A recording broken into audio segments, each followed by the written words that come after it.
Dear students, welcome back. आज हम करेंगे इरिगेशन इंजीनियरिंग का सेकंड पार्ट, जिसमें हम कवर करेंगे क्वेश्चन 21 से लेकर 40 तक। आगे बढ़ने से पहले जिन लोगों ने अभी तक चैनल को सब्सक्राइब नहीं किया वो चैनल को सब्सक्राइब कर ले।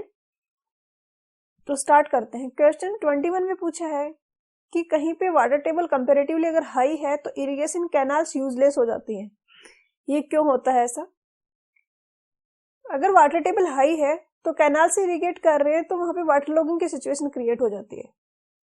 वाटर लॉगिंग की सिचुएशन होती है कि वाटर टेबल जो है, फॉर एग्जांपल ये ग्राउंड सरफेस है और ये वाटर टेबल है।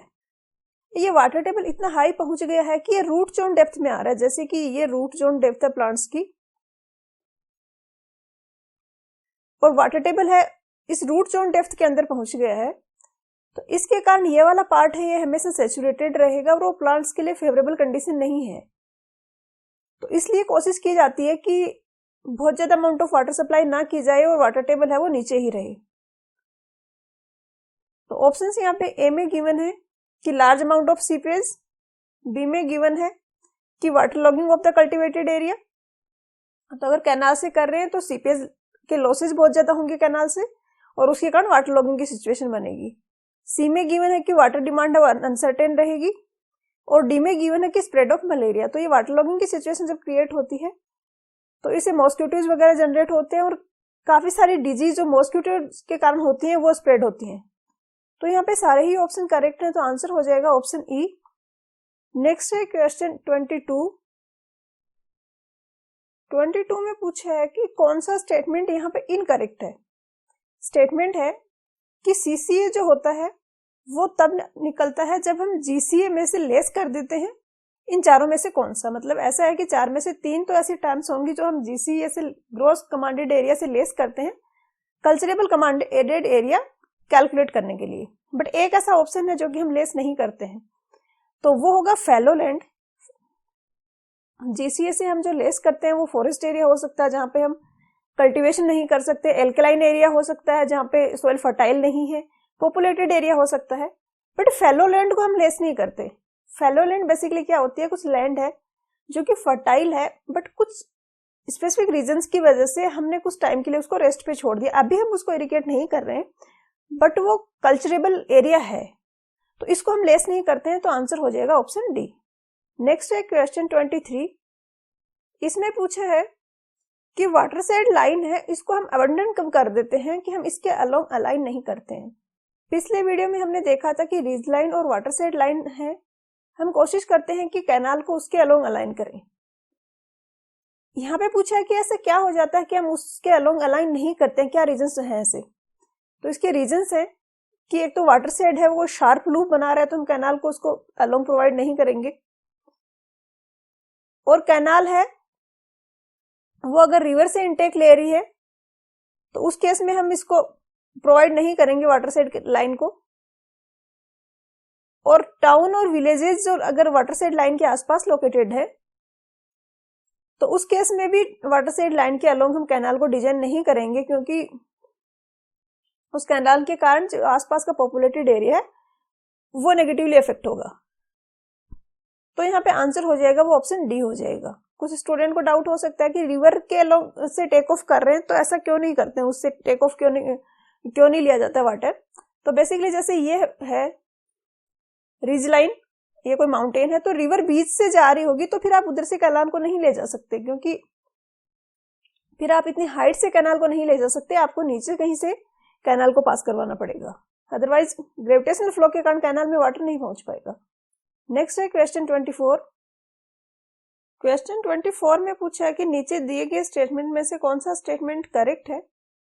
तो सारे ही स्टेटमेंट यहाँ पे करेक्ट है, आंसर है वो ऑप्शन डी होगा। स्टेटमेंट्स गिवन है, ए में गिवन है कि कैनाल सिस्टम और ड्रेनेज सिस्टम है कॉम्प्लीमेंट्री है, तो जहां पे भी हम सरफेस इरिगेशन करते हैं वहां पे एक्स्ट्रा वाटर जो बच गया है उसको हमें ड्रेन आउट करवाना होता है, तो ड्रेनेज सिस्टम भी वहां पे रिक्वायर्ड होता है, तो ए करेक्ट है।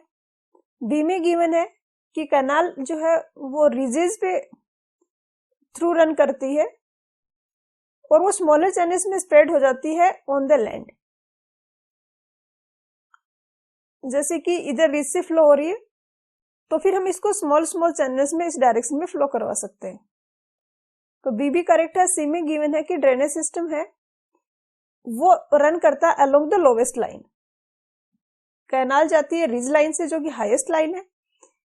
ड्रेनेज में हमें बचा हुआ पानी निकालना है जो यूज नहीं हो रहा है इरिगेशन में, तो ऑब्वियसली ड्रेनेज को तो हम लोवेस्ट लाइन के अलोंग फ्लो करवाएंगे। और ड्रेनेज क्या करता है, कलेक्ट करता है drain water from the slopes and joints the main stream, वो उसमें मेन स्ट्रीम में डिस्पोज कर देता है। तो ए बी सी तीनों ही करेक्ट है, आंसर है ऑप्शन डी। नेक्स्ट है क्वेश्चन 25। क्वेश्चन 25 में ड्यूटी के रिगार्डिंग स्टेटमेंट गिवन है और यहाँ पे भी सारे स्टेटमेंट करेक्ट है। ए में गिवन है कि किसी कैनाल वाटर की ड्यूटी वो होती है जो एरिया वो इरिगेट कर सकता है अगर 1 मीटर क्यूब पर सेकेंड की रेट से वाटर सप्लाई किया जा रहा है during the base period of the duty. B में गिवन है कि ड्यूटी ऑफ कैनाल वाटर है वो यूजुअली हम कैलकुलेट करते हैं head discharge of channel. Head पे हम ड्यूटी को कैलकुलेट करते हैं, तो ड्यूटी को हम कहीं पे भी कैलकुलेट कर सकते हैं, हेड पे भी कर सकते हैं, डिस्ट्रीब्यूटर पे भी कर सकते हैं, बट ये वेरी करेगा। जैसे कि यहाँ मैं बोलूँ कि 1 मीटर क्यूब पर सेकेंड की रेट से पानी सप्लाई कर रहे हैं, तो जो एरिया इरिगेट कर पा रहे हैं वो A1 है, तो यहाँ पे पहुंचते पहुंचते वो 1 मीटर क्यूब पर सेकेंड से कम बचेगा, तो यहाँ पे उसकी ड्यूटी जो होगी वो एक्चुअल ड्यूटी उसकी होगी वो फील्ड में हम मेजर करेंगे तो वो कम होगी। सेम सिचुएशन अगर ऐसे है कि मैं बोलूँ यहाँ पे 1 मीटर क्यूब पर सेकेंड का पानी अवेलेबल है, डिस्ट्रीब्यूटरी पे 1 मीटर क्यूब पर सेकेंड का पानी की रेट से हम कैलकुलेट करने कितना एरिया इरिगेट कर सकते हैं, तो फॉर एग्जाम्पल वो A2 है तो A2 है वो A1 से ज्यादा होगा, क्योंकि यहाँ पे 1 metre cube per second available है, मतलब यहाँ पे कम होगा 1 मीटर क्यूब पर सेकेंड से, तो जो एरिया इरिगेट कर सकते हैं वो कम होता है, क्योंकि लॉसेज होते हैं यहाँ से पानी को यहाँ तक पहुंचने में, काफी डिफरेंट टाइप के लॉसेज होते हैं। तो बी करेक्ट है। सी भी करेक्ट है, इसमें यही गिवन है कि डिस्ट्रीब्यूटर पे और हेड पे कंसिडरेबली डिफरेंट होती है ड्यूटी। डी में गिवन है कि duty of canal water at the outlet of distributary, जो आउटलेट पे कैनाल वाटर की ड्यूटी है उसको आउटलेट फैक्टर बोला जाता है या आउटलेट डिस्चार्ज बोला जाता है, तो ये स्टेटमेंट भी करेक्ट है। डिस्ट्रीब्यूटर के आउटलेट पे जो ड्यूटी होती है उसको बोला जाता है आउटलेट फैक्टर, तो आंसर हो जाएगा ऑप्शन ई। आउटलेट फैक्टर के आगे कुछ और क्वेश्चंस हैं तो वहां पे क्लियर हो जाएगा और अच्छे से। नेक्स्ट है क्वेश्चन 26। क्वेश्चन 26 में पूछा है कि डेल्टा है वो डेप्थ ऑफ वाटर है, बी बेस पीरियड है, डी ड्यूटी है, तो इनमें क्या रिलेशनशिप होगा। तो वैसे तो आप ये डायरेक्टली भी याद रख सकते हो, ये रिलेशन होता है D is equal to 8.64 B upon delta, या फिर ऐसे भी लिख सकते हैं delta is equal to 8.64 B upon D। तो यहाँ पे आंसर हो जाएगा वो ऑप्शन डी हो जाएगा। काफी सिंपल सा फॉर्मूला, इसको आप चाहो तो डिराइव भी कर सकते हो। डिराइव करने के लिए 1 मीटर क्यूब पर सेकेंड की रेट से पानी मिल रहा है हमें B डेज तक, तो पहले तो हम total volume of water calculate करेंगे, कितना वॉल्यूम ऑफ वाटर हमारे पास अवेलेबल होगा इस रेट से कंटिन्यूअसली इतने दिन तक अगर पानी सप्लाई हो रहा है तो ये वॉल्यूम ऑफ वाटर हो जाएगा 1 इंटू बी डेज में है, ये सेकंड में है, तो हमें कन्वर्ट करना पड़ेगा। डेज को पहले आर में किया, आर को मिनट में दें और मिनट को सेकंड में, तो इतना वॉल्यूम ऑफ वाटर हमें मिला और इससे एरिया इरिगेट हो रहा है वो है डी। तो डेप्थ ऑफ वाटर रिक्वायर्ड होगा वो कैलकुलेट करने के लिए वॉल्यूम में एरिया का डिवाइड करेंगे, तो डेल्टा हो जाएगा दिस डिवाइडेड बाई डी।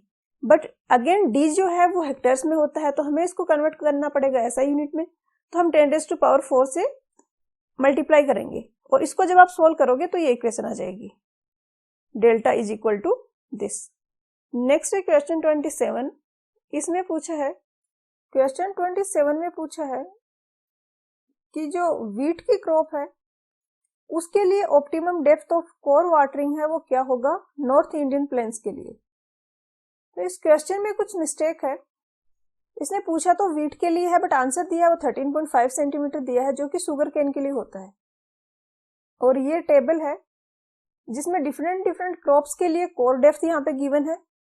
तो राइस के लिए 19 सेंटीमीटर है, वीट है यहाँ पे इसके लिए 16.5 सेंटीमीटर है और शुगर केन के लिए 13.5 सेंटीमीटर है। और ये टेबल गिवन है chapter number 21 of KR Arora. Water resources की जो बुक आती है, टाइटल है उसका irrigation, water power and water resources engineering, author है KR अरोड़ा। तो उसमें ये टेबल गिवन है। तो क्वेश्चन में अगर 13.5 सेंटीमीटर अगर आंसर होना है तो क्वेश्चन में वीट की जगह शुगर केन होना चाहिए। और यहाँ पे जो बाकी ऑप्शंस हैं उनमें 16.5 कहीं पे अवेलेबल है नहीं, तो आंसर डी गिवन है, तो आंसर डी ही रह जाएगा अगर वीट की जगह अगर आप यहाँ पे शुगर केन कर लो। नॉर्थ इंडियन प्लेन्स के लिए पूछा, और ये जो टेबल मैंने अभी आपको शो की ये यूपी के लिए है, जो कि नॉर्थ इंडियन प्लेन्स में ही आता है। क्वेश्चन 28 में पूछा है कि optimum depth of core watering for rice crop. तो राइस क्रॉप को हमने भी देखा ना, होता है 19 सेंटीमीटर। तो राइस क्रॉप का तो मैच कर रहा है, तो क्वेश्चन तो इसने इसी टेबल से इसी एरिया के लिए पुटअप किया है, बट मिस्टेक वहां पे क्वेश्चन फ्रेमिंग में हुई है। तो 19 सेंटीमीटर राइस के लिए हो जाएगा, जो गिवन है ऑप्शन बी में। नेक्स्ट है क्वेश्चन 29। क्वेश्चन 29 में गिवन है कि कोर वाटरिंग की जो डेप्थ है वो 15.12 सेंटीमीटर है। आउटलेट फैक्टर जो क्रॉप के लिए है 4 वीक पीरियड के लिए, वो हमें कैलकुलेट करना है हेक्टर पर मीटर क्यूब पर सेकंड में।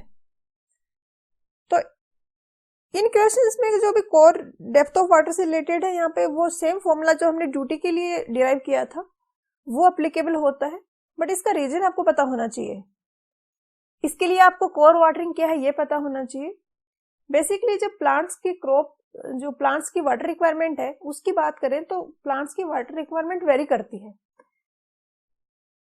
स्टार्टिंग में बहुत छोटे प्लांट्स होते हैं, कम पानी चाहिए होता है, धीरे धीरे ग्रो करते हैं, वाटर रिक्वायरमेंट बढ़ती है।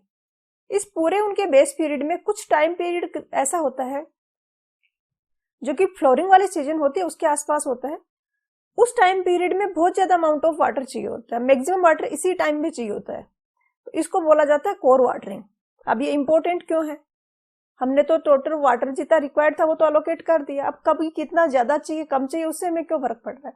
उससे में इसलिए फर्क पड़ रहा है क्योंकि हमें कैनाल का डिस्चार्ज उसके अकॉर्डिंग डिजाइन करना पड़ेगा। मान लिया फ्लोरिंग सीजन में हमें कैनाल में डिस्चार्ज चाहिए 1000 मीटर क्यूब पर सेकेंड। अगर हम एवरेज डिस्चार्ज निकालें थ्रू आउट द सीजन तो 800 ही आ रहा है। 800 के हिसाब से हमें टोटल अमाउंट ऑफ पानी चाहिए, बट कोर वाटरिंग वाला जो सीजन है उसमें इतना पानी अवेलेबल होना चाहिए प्लांट्स की रिक्वायरमेंट फुलफिल करने के लिए। तो इसलिए कोर वाटरिंग यहाँ पे इंपॉर्टेंट हो जाती है। और जो ड्यूटी वाला फॉर्मूला था D is equal to 8.64 B upon delta, तो सेम ही यहाँ पे एप्लीकेबल होता है। ड्यूटी की जगह आ जाता है आउटलेट फैक्टर, बेस पीरियड की जगह आ जाता है जो कोर वाटरिंग का बेस पीरियड है, कितने वीक तक मैक्सिमम वाटर की रिक्वायरमेंट रहेगी, और डेल्टा की जगह आ जाता है डेप्थ ऑफ जो वाटर रिक्वायर्ड है, कोर वाटरिंग डेप्थ भी जिसको बोला जाता है, वो कितना है। तो अब कुछ नहीं करना, आपने जस्ट वैल्यू पुट करनी है। 8.64 इंटू कोर पीरियड गिवन है कोर पीरियड गिवन है 4 वीक, तो इसको हम डेज में लिखते हैं तो 4 इंटू 7 लिख देंगे, डिवाइडेड बाई ये वाटरिंग की जो डेप्थ गिवन है सेंटीमीटर में गिवन है, हम सारा ऐसा यूनिट में लेते हैं तो इसको भी कन्वर्ट कर देंगे, तो ये आ जाएगा 0.1512, और इसको अगर आप सोल्व करोगे तो ये आ जाएगा 1600 हेक्टेयर्स पर मीटर क्यूब पर सेकेंड। तो आंसर यहाँ पे हो जाएगा ऑप्शन डी। नेक्स्ट है क्वेश्चन 30 में पूछा है कि आउटलेट डिस्चार्ज जो है वो किसी पर्टिकुलर क्रॉप के लिए कितना होना चाहिए। आउटलेट फैक्टर जो था वो आया था हेक्टेयर पर मीटर क्यूब पर सेकंड में, जो कि ड्यूटी की यूनिट होती है सेम यूनिट में। और यहां हमसे पूछा है कि एरिया गिवन है तो हमें कितना डिस्चार्ज चाहिए होगा। तो वैसे तो इस क्वेश्चन को आप यूनिट मैच करके भी कर सकते हो, और अगर इसके पीछे का कंसेप्ट समझना चाहो तो हम एक छोटा सा एग्जांपल लेते हैं। जैसे फॉर एग्जांपल कोई कैनाल है, उसका जो डिस्चार्ज फैक्टर है, आउटलेट डिस्चार्ज फैक्टर, वो है 100 हेक्टेयर्स पर मीटर क्यूब पर सेकेंड, मतलब उस डिस्चार्ज की रेट से 100 हेक्टेयर का एरिया इरिगेट किया जा सकता है। और हमें एक्चुअल में एरिया इरिगेट करना है वो मान लिया है 2500। अब 1 मीटर क्यूब पर सेकेंड से इतना एरिया इरिगेट किया जा सकता है, तो इतने एरिया के लिए हमें कितना डिस्चार्ज चाहिए होगा, तो हम क्या करेंगे, इसको डिवाइड करेंगे, और ये इसका 25 टाइम्स है, तो हमें 25 मीटर क्यूब पर सेकंड का डिस्चार्ज चाहिए। सिंपली जितना टाइम्स एरिया इसका है उतना टाइम्स ही इस डिस्चार्ज का हो जाएगा जो रिक्वायर्ड डिस्चार्ज है। तो फिर यहाँ पे आंसर जो आएगा वो ऑप्शन ए आ जाएगा। यूनिट्स के हिसाब से आप देखो तो जो आउटलेट डिस्चार्ज फैक्टर की यूनिट थी वो थी Hector metre cube per second, और हमें डिस्चार्ज चाहिए जिसकी यूनिट ये होगी, तो हमें एरिया को जो आउटलेट डिस्चार्ज फैक्टर था उससे डिवाइड करना होगा, ताकि हेक्टर से हेक्टर कैंसिल हो जाएगा और ये ऊपर चला जाएगा तो मीटर क्यूब पर सेकंड में आ जाएगा। तो आंसर ऑप्शन ए होगा। आंसर की में जो आंसर गिवन है वो ऑप्शन ई गिवन है, तो ई तो यहाँ है ही नहीं ऑप्शन में। नेक्स्ट है क्वेश्चन 31। क्वेश्चन 31 में गिवन है कि किसी कैनाल के लिए टोटल कंबाइंड लॉसेज जो होंगे इवोपोरेशन और सीपेज के वो कितना होगा। तो ये एक एम्पिरिकल इक्वेशन है जो कि आपको डायरेक्टली याद रखनी होगी, जो कि है 1/200 b plus D raise to power 2/3, और ये लॉसेज होंगे पर किलोमीटर के लिए होंगे, पर kilometre length of the channel. तो यहाँ आंसर हो जाएगा वो ऑप्शन डी हो जाएगा। नेक्स्ट है क्वेश्चन 32। क्वेश्चन 32 में पूछा है कि कैनेडीज जो थ्योरी है उसके अकॉर्डिंग मीन वेलोसिटी का फॉर्मूला क्या होगा। तो ये होता है 0.55 m D raise to power 0.64, तो आंसर हो जाएगा ऑप्शन बी। नेक्स्ट है क्वेश्चन 33। क्वेश्चन 33 में पूछा है कि कैनेडीज थ्योरी के अकॉर्डिंग v0 अगर क्रिटिकल वेलोसिटी है तो सिल्ट को ट्रांसपोर्टिंग की जो पावर है वाटर की वो किसके प्रोपोर्शनल होगी। तो आंसर यहाँ पे v0 raise to power 5/2 option C होगा। ये आया कैसे मैं आपको बता देती हूँ, चाहे तो आप डायरेक्टली याद रख सकते हैं, बट काफी सारे फॉर्मूले हैं कैनेडीज और लेसिस में, तो अगर आपको कंफ्यूजन हो तो आप डिराइव भी कर सकते हो। किसी भी कैनाल या रिवर में जो सिल्ट सपोर्टिंग पावर होती है वो डिपेंड करती है एक तो उसकी विड्थ पे, उसके साथ साथ उसकी जो वेलोसिटी है उस पे डिपेंड करती है, उसकी रेज टू पावर n होती है, बट ये n है ये डिफरेंट डिफरेंट जो थ्योरीज है उनके अलग डिफरेंट डिफरेंट होता है। तो अभी ये n हमें कैलकुलेट करना है, तो QT है ये जो सिल्ट है उसका डिस्चार्ज है, ये प्रोपोर्शनल होगा b into v0 raise to power n। तो यहाँ पे हमने प्रोपोर्शनलिटी वाला साइन हटाने के लिए कांस्टेंट लगा दिया एक, जो कि है a। अब अगर रिवर में जो या कैनाल में जो डिस्चार्ज हो रहा है वो Q है और इसमें परसेंटेज ऑफ सिल्ट P है, तो सिल्ट का डिस्चार्ज हो जाएगा Q इंटू P। जैसे 10 मीटर क्यूब पर सेकंड की रेट से डिस्चार्ज हो रहा है और 20% जो वाटर है टोटल उसमें से 20% सिल्ट है, तो अगर 0.2 से मल्टीप्लाई करेंगे तो 2 मीटर क्यूब पर सेकंड आ गया सिल्ट का डिस्चार्ज। तो QT will be equal to P into Q। QT की हमने इक्वेशन लिख दी ये ऊपर वाली, और PQ यहाँ पे हमने लिख दिया, और Q हमें पता है ये होता है A into V naught, area into velocity, तो A की जगह लिख दिया B इंटू डी। हम मान रहे हैं कि ये काफी वाइड चैनल है, तो अगर ये ट्रेपेजोइडल भी है तो हम इसकी जो टोटल विड्थ है उसको हम B मान सकते हैं, वाइड चैनल में सिंप्लीफिकेशन रहता है, तो ये लिख दिया। अब हम यहाँ पे इसमें इस ऊपर वाली इक्वेशन में ये वैल्यू पुट कर दी जो डिस्चार्ज वाला फॉर्मूला है इसकी, तो ये इक्वेशन बनी। अब हम v0 और d में एक रिलेशन बना रहे हैं, तो v0 n raise to power n minus 1, v0 equal आ जाएगा p upon a raise to power 1 upon n minus 1। यहाँ पे बीच में एक और स्टेप है, वो कंफ्यूजन हो तो वो लिख देती हूँ मैं।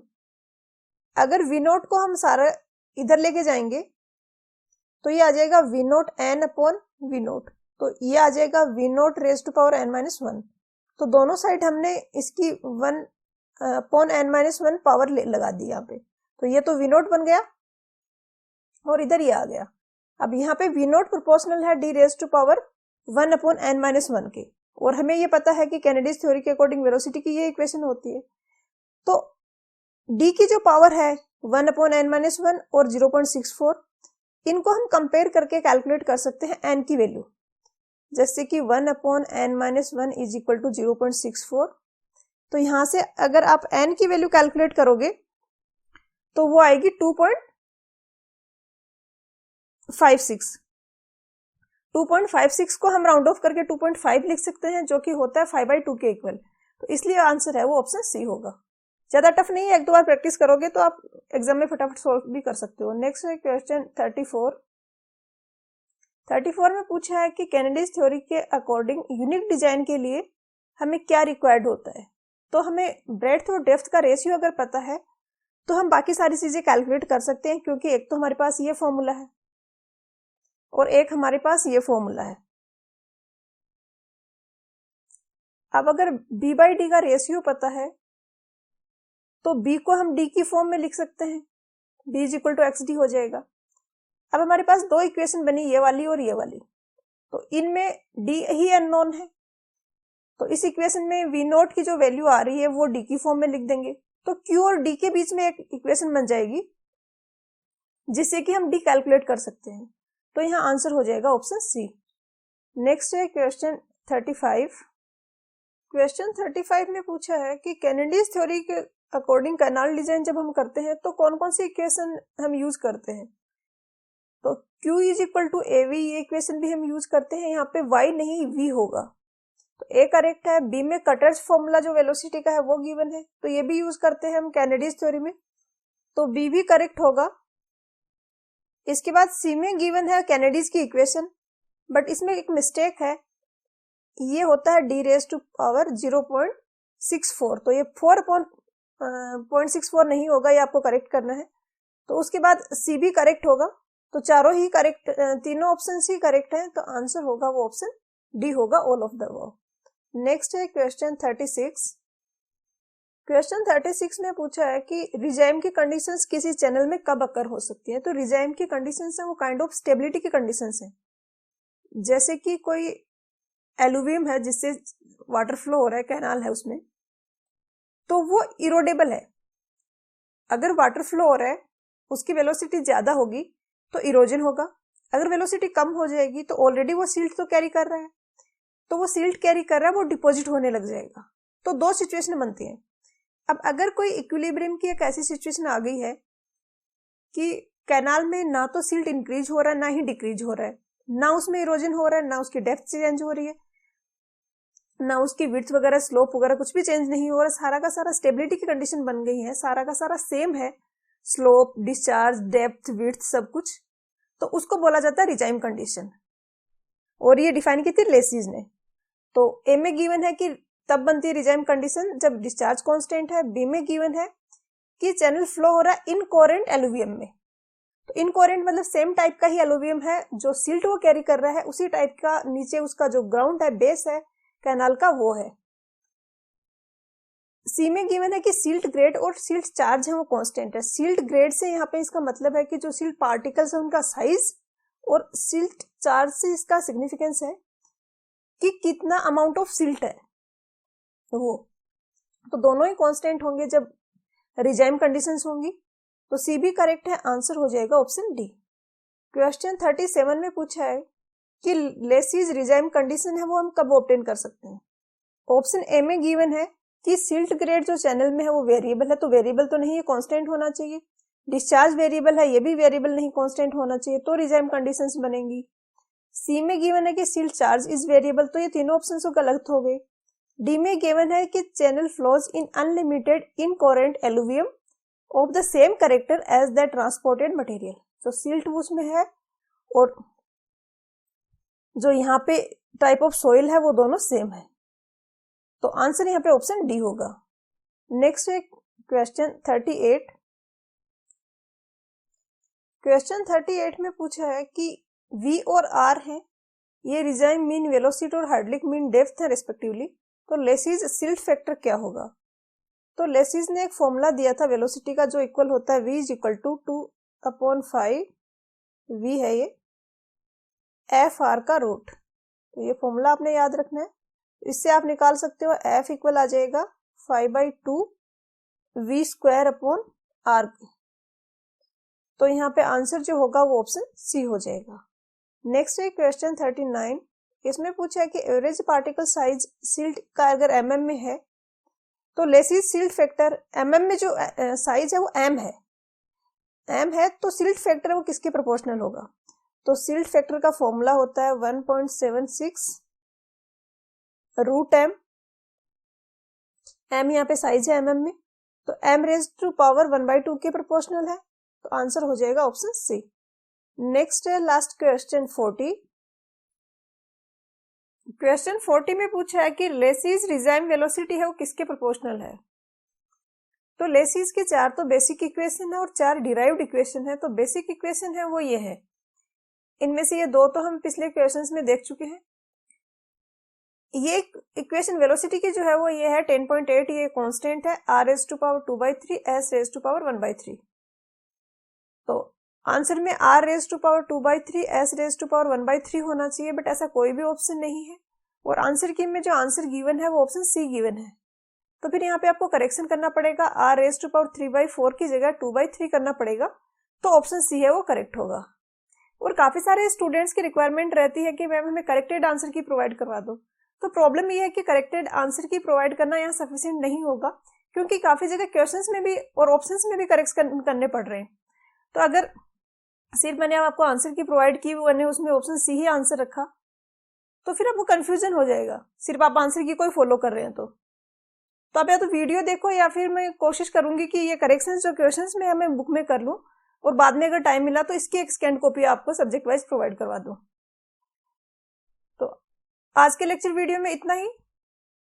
पढ़ाई करते रहिए। All the very best.